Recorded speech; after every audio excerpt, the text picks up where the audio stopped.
ভাই ধীরে ধীরে দিও, আমি আর পারছি না, তোমার মেশিন অনেক বড়। আচ্ছা বোন, ধীরে ধীরে দিচ্ছি। তোমার ভিতরে কিন্তু অনেক টাইট। আমি একটু করলে আর পারব না বোন। তোমার ভিতরে পানি ছেড়ে দেব কি? বন্ধুরা, গল্পটি সম্পূর্ণ শুনলে আপনাদের মেশিন দিয়ে পানি চলে আসবে। আপনারা হাতের কাজ করতে বাধ্য হবেন। তাই হাতের কাজ করার আগে হাতের কাছে টিস্যু রাখুন। বন্ধুরা, এই গল্পটি সম্পূর্ণ শুনুন, আপনি খুব পছন্দ করবেন এবং চ্যানেলটি সাবস্ক্রাইব করতে ভুলবেন না।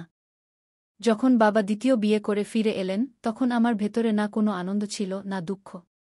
মা চলে গিয়েছিলেন 2 বছর আগে এবং বাবা সম্ভবত বাড়িতে আবার একজন নারীর প্রয়োজন অনুভব করেছিলেন। নতুন মায়ের সাথে এল নেহা, আমার নতুন বোন, যদিও এই সম্পর্ক শুধু নামেই ছিল। প্রথমবার যখন তাকে দেখলাম, সে আমার দিকে হালকা হাসি দিয়ে তাকিয়েছিল। তারপর আস্তে করে বলল, এখন থেকে আমরা ভাইবোন। আমি মাথা নাড়লাম, কিন্তু মন এই সম্পর্ককে পুরোপুরি গ্রহণ করেনি। শুরুতে আমাদের মধ্যে বেশি কথা হতো না, কিন্তু ধীরে ধীরে সে প্রতিটি ছোট জিনিসে আমাকে জড়াতে শুরু করল। কখনো তার বই দেখাত, কখনো চুলের স্টাইলের উপর মতামত চাইত, কখনো নির্ভোজে ঘরে চলে আসত, কখনো আমার মোবাইলের স্ক্রিনে উকি দিত। তার এই নির্ভীক ঘনিষ্ঠতা আমাকে অস্বস্তি করত, আবার অদ্ভুতভাবে ভালো লাগত। সেই সন্ধ্যাজও কিছু এমনই ঘটল। আমি আমার ঘরে পড়াশোনা করছিলাম, সে ভেতরে এল। আমার চেয়ারের পিছনে দাঁড়াল, তারপর চুলের বেনিতে হাত বুলাল এবং আমার দিকে তাকিয়ে বলল, আমার বেনি খুলে দাও না, খুব টাইট করে বাঁধা। আমি বই থেকে চোখ সরিয়ে তাকে দেখলাম। সে হালকা হাসছিল, কিন্তু চোখে ছিল আরও কিছু, সম্ভবত এমন কিছু যা আমি বুঝতে চাইনি। মাম্মি এত টাইট করে বেঁধে দিয়েছে যে মাথা ব্যথা করছে। সে আস্তে করে মাথা নাড়ল এবং আমার চেয়ারের পাশে নিচে বসে গেল, পিঠ আমার দিকে করে। আমি দ্বিধায় তার চুলের বেনিতে আঙুল দিলাম। আঙুলের নিচে তার গরম গলার অনুভূতি ছিল, যেখান থেকে হালকা সুবাস উঠছিল, কিছু পরিচিত কিন্তু অজানা। যেই আমি তার বেনি খুললাম, তার ঘন চুল কাঁধে ছড়িয়ে পড়ল। সে হালকা করে মাথা নাড়ল, যেন কোনো বোঝা নামল। তারপর সে আমার দিকে ঘুরল, আমার চোখে কিছুক্ষণ তাকিয়ে থাকল, তারপর হাসতে হাসতে বলল, এখন ভাল লাগছে। সেই মুহূর্তে কিছু অদ্ভুত ঘটল। সে শুধু আমার বোন বলে মনে হচ্ছিল না, সে ছিল আরও কিছু, যা বোঝার বাইরে। সেই রাতে আমার ঘুম এল না। নেহার সেই হাসি, তার খোলা চুলের হালকা সুবাস এবং তার চোখের সেই অদ্ভুত কোমলতা সব কিছু মাথায় ঘুরছিল। পরের দিন যখন কলেজ থেকে ফিরলাম, দেখলাম নেহা তার ঘরে কিছু খুঁজছে। সে আলমারির নিচে ঝুঁকেছিল এবং তার কোমরের টানে তার দোপাট্টা খসে গিয়েছিল। যেই আমার নজর পড়ল, আমি দ্রুত অন্যদিকে তাকালাম, কিন্তু ততক্ষণে সে আমাকে দেখে ফেলেছে। সে সোজা হয়ে আমার দিকে তাকাল এবং বলল, ভাইজা, একটু সাহায্য করো না। আমি স্বাভাবিক থাকার চেষ্টা করলাম এবং জিজ্ঞেস করলাম, কি হয়েছে? সে আমার দিকে হালকা ঝুঁকে বলল, আমার চুড়ি পড়ে গেছে এবং আলমারির নিচে চলে গেছে। আমি ঝুঁকে হাত দিয়ে চুড়ি বের করার চেষ্টা করলাম। জায়গা টাইট ছিল, তাই একটু ভেতরে ঝুঁকতে হল। সেও সাহায্য করতে তার হাত বাড়াল এবং আমাদের হাতের তালু হালকা করে ছুঁয়ে গেল। তার গরম হাতের স্পর্শে আমার শরীরে একটু শিহরণ ছুটে গেল। আমি চুড়ি ধরে তার দিকে বাড়িয়ে দিলাম এবং বললাম, পেয়ে গেছি। সে আমার আঙুল থেকে চুড়ি নিতে গিয়ে আমার চোখে তাকাল, তারপর হাসতে হাসতে বলল, থ্যাংক ইউ ভাইজা। তার কণ্ঠে এমন কিছু ছিল যা আমার হৃদয়ের গতি বাড়িয়ে দিল। আমি সেখান থেকে দ্রুত বেরিয়ে এলাম, কিন্তু এখন আমি অনুভব করছিলাম যে কিছু পরিবর্তন হচ্ছে। রাত প্রায় 1-1টা বাজে। আমি আমার ঘরে শুয়ে বই পড়ছিলাম, কিন্তু মন বারবার ঘুরছিল। মাথায় অনাকাঙ্ক্ষিত চিন্তা ঘুরছিল এবং সেই চিন্তাগুলোর মধ্যে নেহার মুখও ছিল। যেদিন থেকে তার চোখে সেই অকথিত অনুভূতি দেখেছি, সেদিন থেকে মনে এক অদ্ভুত অস্থিরতা তৈরি হয়েছে। হঠাৎ দরজায় হালকা কড়া নাড়া শুনলাম। আমি জিজ্ঞেস করলাম, কে? দরজা একটু খুলে নেহা ভেতরে উকি দিয়ে বলল, ভাইজা, জাগছ? আমি বই বন্ধ করলাম এবং বললাম, হ্যাঁ, আসো। সে ধীরে ধীরে ঘরে এল। তার খোলা চুল হালকা আলোতে কোনো প্রবাহিত নদীর মতো চক, হৃদস্পন্দন দ্রুত হতে শুরু করেছিল। কিছুক্ষণ পরে সে ধীরে ধীরে আমার দিকে ঘুরে ফিসফিস করে বলল, ভাইজা, কখনো কখনো মনে হয় আমরা অন্য ভাইবোনদের থেকে আলাদা। আমি তার চোখে তাকিয়ে ধীরে বললাম, নেহা, এসব আমাদের ভাবা উচিত নয়। সে আমার দিকে হাসি দিয়ে তাকিয়ে বলল, ভাবা উচিত নয়, কিন্তু মন মানে না। ঘরে একটি অদ্ভুত নিস্তব্ধতা ছিল। তার খোলা চুল বালিশে ছড়িয়ে পড়েছিল। তার নিঃশ্বাসের হালকা উষ্ণতা আমি অনুভব করতে পারছিলাম। সে কিছুক্ষণ আমার চোখে তাকিয়ে থাকল, তারপর হালকা করে হেসে বলল, গুড নাইট ভাইয়া। সে উঠে দাঁড়াল, কিন্তু দরজার কাছে থেমে আবার ফিরে তাকাল। তার দৃষ্টি আমার চোখে ডুবে গেল, যেন কিছু বলতে চাইছে। তারপর কিছু না বলে সে বেরিয়ে গেল। তার চলে যাওয়ার পরও তার উপস্থিতি ঘরে থেকে গেল। আমি বিছানায় শুয়ে পাশ ফিরতে থাকলাম, কিন্তু সেই রাতে ঘুম অনেক দেরিতে এল। সেই রাতের পর নেহার চোখে চোখ রাখা কঠিন হয়ে উঠছিল। যখনই সে কাছে আসত, হৃদস্পন্দন দ্রুত হয়ে যেত। তার কথা, তার ভঙ্গি, তার চোখে লুকিয়ে থাকা দ্বিধা, সবকিছু নতুন মনে হচ্ছিল। পরের দিন সন্ধ্যায় আমি আমার ঘরে বসেছিলাম। হালকা বৃষ্টি হচ্ছিল এবং জানালা দিয়ে ঠান্ডা বাতাস আসছিল। তখন দরজায় কড়া নাড়ল। নেহা ঘরে এল। সে একটি হালকা গোলাপি স্যুট পরেছিল, যা বৃষ্টির হালকা আর্দ্রতায় একটু লেগে গিয়েছিল। তার খোলা চুল কাঁধে ছড়িয়েছিল এবং হালকা সুবাস পুরো ঘরে ছড়িয়ে পড়েছিল। সে কাছে এল এবং আমার চোখে তাকিয়ে বলল, আমার পিঠে খুব চুলকানি হচ্ছে, একটু দেখবে? আমি তাকে অদ্ভুত দৃষ্টিতে তাকিয়ে বললাম, কি? সে হালকা করে মাথা নাড়িয়ে চুল এক পাশে সরিয়ে দিল এবং তার দোপাট্টা কাঁধ থেকে সরিয়ে দিল। তার পিঠের নরম অংশ আমার চোখের সামনে ছিল। হালকা আর্দ্রতায় তার ত্বক চকচক করছিল এবং তার নিঃশ্বাসের সাথে হালকা করে উঠানামা করছিল। আমি এক মুহূর্তের জন্য থেমে গেলাম। সে ধীরে বলল, দেখো না, কিছু কামড় দিয়েছে মনে হয়। আমি হেসে আঙুল তার পিঠে রাখলাম। তার গরম ত্বকের অনুভূতি পেতেই আমার পুরো শরীরে হালকা শিহরণ ছড়িয়ে পড়ল। আমি ধীরে জিজ্ঞাসা করলাম, এখানে? আঙুল দিয়ে তার গলার নিচের অংশ স্পর্শ করতেই সে হালকা শিহরণ দিয়ে চোখ বন্ধ করল এবং ধীরে বলল, হ্যাঁ, আর নিচে গু। আমার আঙুল ধীরে ধীরে তার পিঠে পিছলে যেতে লাগল। তার নিঃশ্বাস গভীর হচ্ছিল এবং আমার হৃদস্পন্দন দ্রুত হচ্ছিল। আমি ধীরে জিজ্ঞাসা করলাম, এখন ভাল লাগছে? সে আমার দিকে হালকা করে মাথা ঘুরাল, চোখে একটি অদ্ভুত দীপ্তি ছিল। তারপর হালকা হাসি দিয়ে বলল, এখন ভাল লাগছে। কিছুক্ষণের জন্য ঘরে শুধু বৃষ্টির শব্দ ছিল এবং আমাদের দ্রুত নিঃশ্বাস। সে ধীরে উঠে দাঁড়াল, চুল ঠিক করল এবং দরজার দিকে এগিয়ে গেল।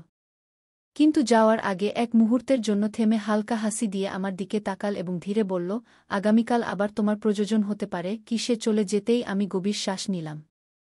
তার গরম স্পর্শের অনুভূতি তখনও আমার আঙুলে ছিল। তারপর থেকে আমার ভেতর একটি অদ্ভুত অস্থিরতা থেকে গেল।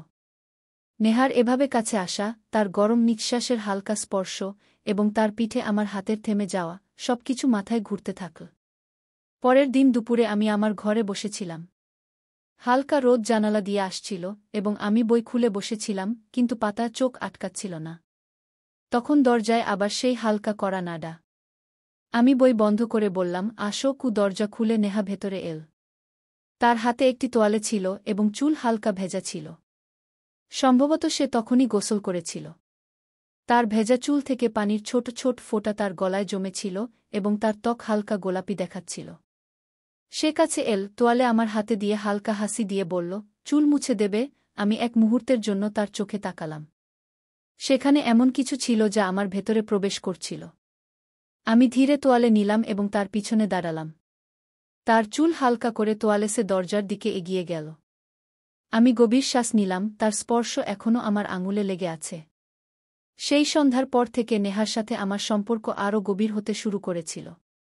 এখন আমাদের মধ্যে কোনো সংকোচ অবশিষ্ট ছিল না। সে কখনো আমার চুলে আঙুল বুলাত, কখনো আমার কবজি ধরে অকারণ প্রশ্ন করত। তার প্রতিটি আচরণে ছিল আপনত্ব, কিন্তু সেই আপনত্ব এখন সম্পর্কের সীমা অতিক্রম করতে শুরু করেছিল। সেদিন বাড়িতে কেউ ছিল না। মা-বাবা আত্মীয়ের বাড়ি গিয়েছিলেন আর আমাদের একা রেখে গিয়েছিলেন। দুপুরের সময় আমি সোফায় বসে মোবাইল চালাচ্ছিলাম যখন নেহা আমার পাশে এসে বসল। সে হালকা হাসি দিয়ে আমার দিকে তাকিয়ে ধীরে ধীরে বলল, আজ বাড়িতে শুধু আমরা দুজন আছি। কেমন লাগছে? আমি হালকা হাসি দিয়ে বললাম, তুমি কি চাও যে আমি কি অনুভব করব? সে আমার কবজি ধরে আঙুল দিয়ে হালকা দাগ কেটে বলল, যা সত্যিই অনুভব করছ তাই বলো। আমি তার চোখে তাকিয়েছিলাম, সেও আমার চোখে তাকিয়েছিল। তার ঠোঁটে হালকা হাসি ছিল, কিন্তু শ্বাস দ্রুত হচ্ছিল। কিছুক্ষণ পর সে ধীরে ধীরে আমার হাত ধরে তার গালে রাখল। তার ত্বকের উষ্ণতা আমার ভেতর পর্যন্ত প্রবেশ করল। সে ধীরে বলল, ভাইজা, তুমি কি কখনো ভেবেছ যে যদি এই সম্পর্ক এমন না হতো? আমি তার চোখে তাকালাম, সেখানে একটি প্রশ্ন ছিল, একটি আকাঙ্ক্ষা ছিল, যার উত্তর সম্ভবত আমার কাছেও ছিল না। আমি ধীরে বললাম, নেহা, আমরা সৎ ভাইবোন, কিন্তু সমাজের জন্য আমরা শুধু ভাইবোন। সে হাসি দিয়ে আমার দিকে তাকিয়ে বলল, তাহলে আমাদের সমাজকে ভয় পাওয়া উচিত নাকি নিজের হৃদয়কে? আমি নীরব থাকলাম। সে আরও কাছে এল, আমাদের মুখ এখন খুব কাছাকাছি ছিল। তার গরম শ্বাস আমার মুখ স্পর্শ করছিল। নেহা, এটা ঠিক নয়, আমি ধীরে বললাম, কিন্তু আমার কণ্ঠই আমার সাথে ছিল না। সে হালকা হাসি দিয়ে আমার চোখে তাকিয়ে ধীরে বলল, কিন্তু এটা সত্য। সে আমার কাঁধে মাথা রেখে বসল, আর আমি নিঃশব্দে তার পিঠ স্পর্শ করতে লাগলাম। আমরা দুজন একে অপরের অনুভূতি অনুভব করছিলাম, কিছু না বলে, কিছু না ভেবে। সেই দিনের পর থেকে সবকিছু বদলে গেল। এখন আমাদের মধ্যে কোনো পর্দা অবশিষ্ট ছিল না। সে যখনই কাছে আসত, আমি নিজেকে থামাতে পারতাম না। তার আঙুলের স্পর্শ, তার চোখের মাধুর্য, আর তার ধীর ফিসফিসানি। কিন্তু এই অনুভূতির সাথে একটি ভয়ও ছিল। আমরা জানতাম যে সমাজ কখনো আমাদের গ্রহণ করবে না। যে আমাদের জন্য ভালোবাসা ছিল, দুনিয়া তাকে ভুল নাম দেবে। সেদিন সন্ধ্যায় নেহা আমার ঘরে এল। তার মুখে হালকা গাম্ভীর্য ছিল। সে ধীরে দরজা বন্ধ করে আমার দিকে তাকিয়ে বলল, আমাদের এখন একটি সিদ্ধান্ত নিতে হবে। আমি তার চোখে তাকিয়ে ধীরে বললাম, নেহা, আমরা জানি যা অনুভব করছি তা সত্য। কিন্তু আমাদের কি নিজের সত্যের জন্য দুনিয়ার সাথে লড়াই করা উচিত? সে আমার কবজি ধরে ধীরে বলল, যদি আমরা নিজের সত্য থেকেই ভয় পাই, তাহলে এই ভালোবাসা মিথ্যা প্রমাণিত হবে। তার চোখে একটি আলাদা জ্যোতি ছিল। আমি জানতাম যে এখন আমাদের সামনে শুধু দুটি পথ আছে, হয় আমরা এই ভালোবাসা ভুলে যাব, নয়তো এটিকে বাঁচিয়ে রাখার সাহস করব। আমি তার হাত শক্ত করে ধরে বললাম, তুমি কি সত্যিই আমার সাথে আছো? সে হাসি দিয়ে আমার চোখে তাকিয়ে ধীরে বলল, সর্বদা। সেই মুহূর্তে আমি সিদ্ধান্ত নিলাম যে এখন আমাদের সম্পর্ককে একটি নাম দিতে হবে। আমরা ঠিক করলাম যে আমরা বিয়ে করব, যাই হোক না কেন। সেই রাতে আমরা দুজন একটি বড় সিদ্ধান্ত নিয়েছিলাম। এখন আমাদের সম্পর্ককে একটি নাম দিতে হবে, কোনো ভয় ছাড়া, কোনো পশ্চাত্তাপ ছাড়া। পরের দিনই আমি আমার মা-বাবার সাথে কথা বলার সিদ্ধান্ত নিলাম। আমি জানতাম যে এটা সহজ হবে না, কিন্তু এও জানতাম যে নেহাকে হারানো এখন আমার ক্ষমতার বাইরে। সন্ধ্যায় যখন মা-বাবা বাড়িতে ছিলেন, আমি নেহার হাত ধরে সরাসরি তাদের সামনে গিয়ে দাঁড়ালাম। আমি গভীর শ্বাস নিয়ে ধীরে বললাম, মা-বাবা, আমি আর নেহা বিয়ে করতে চাই। মা চমকে আমার দিকে তাকালেন। বাবার কপালে রেখা ফুটে উঠল। কিছুক্ষণ ঘরে নিস্তব্ধতা ছড়িয়ে থাকল। বাবার কঠিন স্বরে বললেন, তুমি কি বলছ?